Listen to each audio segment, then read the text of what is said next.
Hi friends, I'm Reshma. I'm pursuing postgraduate program from IIM Trichy. I want to share some of my thoughts on the Lookies policy introduced by the Government of India in the early 1990s. First of all, what it is about.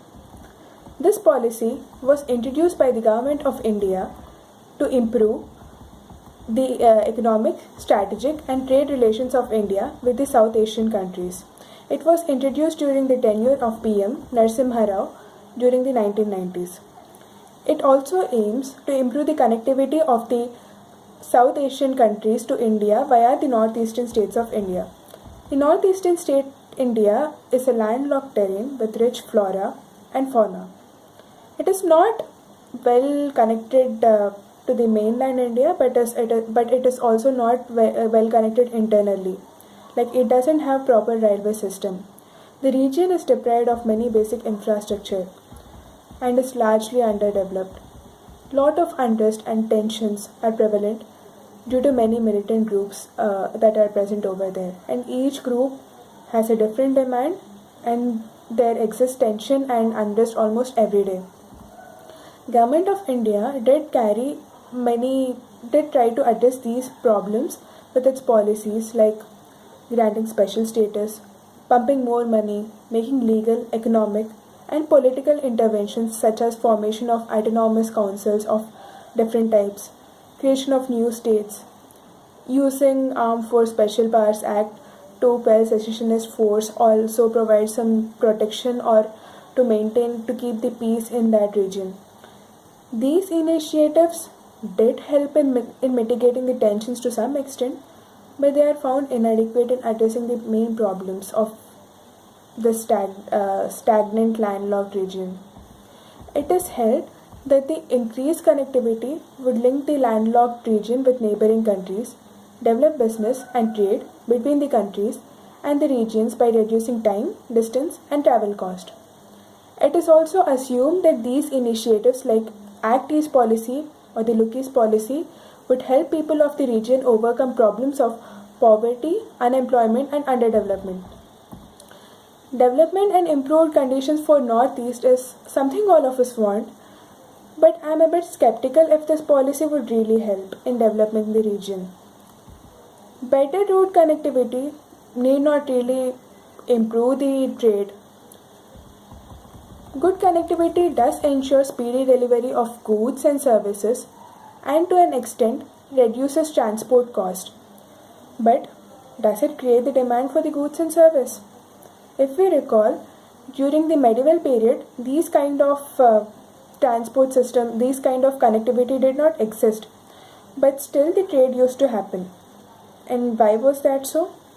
Because the demand existed. So I think the demand is the main cause. If the demand doesn't exist, then probably this would be probably a pass through where it is connected, but then nothing much of development might happen as it is expected or as it is dreamt of. While the economy is booming, connectivity facilitates the growth of trade and business. But when there is a recession, there is little that highways and multimodal transport could do to boost the trade and commerce. Better connectivity can also be misused. There is a possibility of illegal trade and human trafficking. Given the kind of tensions that exist between India and China regarding the Arunachal Pradesh and many other protests that are happening in the militant groups, and the main reason for the presence of AFSPA over that region, which is highly controversial, this kind of connectivity might further increase those kind of problems rather than addressing it. No doubt roadways and railways facilitate the movement of people as well, but physical connectivity helps connect people only when physical connectivity projects go hand in hand with efforts to promote people-to-people unity. Although policy makers pay lip service to the idea of people-to-people unity, very often economic and political considerations overrule human concerns. Persisting xenophobia, conflicting economic interest, unresolved ethnic conflicts, poverty, rampant corruption, vested interest, and recession in the economy continue to pose obstacles to the successful execution of the connectivity problem. Apart from these factors, the success of the proposed sub-regional connectivity projects depends also on whether India overcomes its xenophobic and gives up its big brother attitude towards Nepal, Bangladesh, and Myanmar.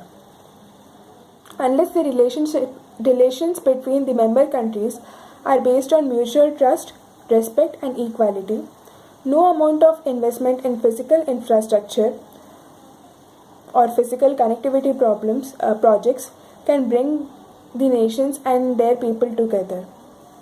We have been discussing this Lookie's policy for the last 20 years, but if we are still not properly working towards it, then we might probably discuss about this for the coming 20 years as well.